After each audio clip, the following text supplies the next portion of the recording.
I now give the floor to the distinguished representative of Armenia.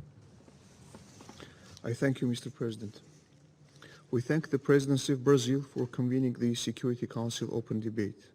We would like to thank the Special Representative of the Secretary General for Children and Armed Conflict, Ms. Virginia Gamba, the Executive Director of UNICEF, Ms. Catherine Russell, and Mr. Patrick Kumi for their comprehensive presentations. Children continue to be disproportionately affected by the armed conflicts.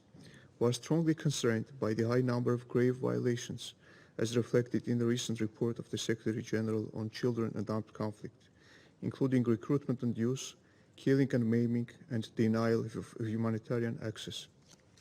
We condemn violations of the international humanitarian law and international human rights law, including attacks on schools, students, and educational personnel, as well as use of schools for military purposes.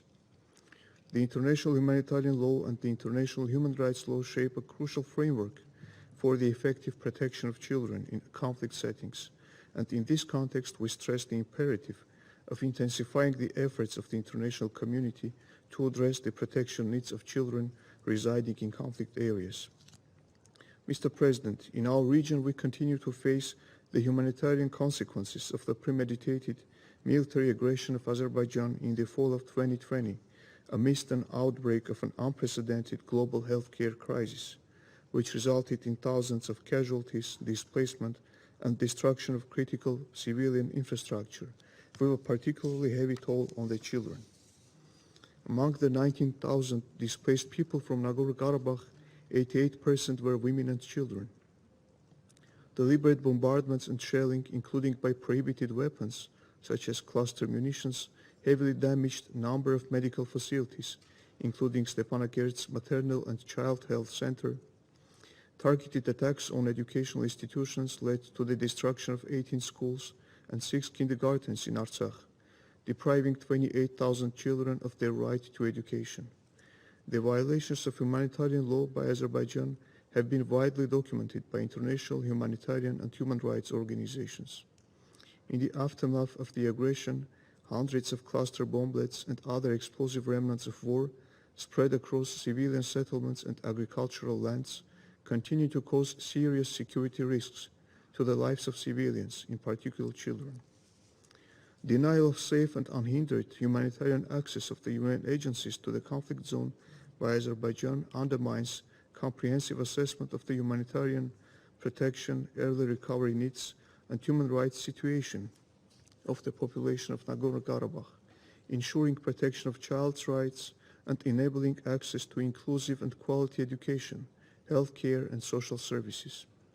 We are particularly concerned on the continued involvement of children in state-sponsored propaganda of hatred on ethnic and religious grounds.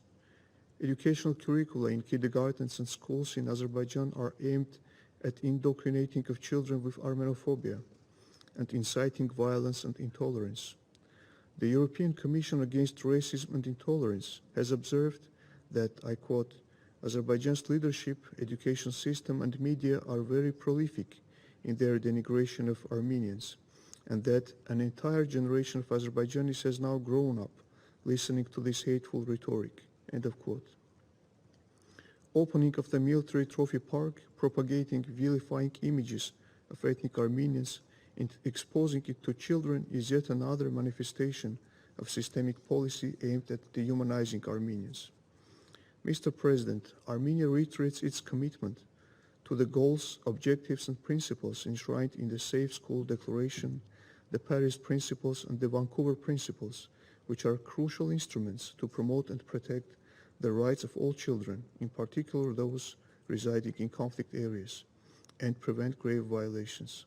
We fully support the mandate of the Special Representative Ms. Virginia Gamba in streamlining the agenda of children and armed conflicts in activities of the UN agencies and promoting cooperation with regional organizations, civil society, and other stakeholders aimed at ensuring effective protection on the ground. I thank you.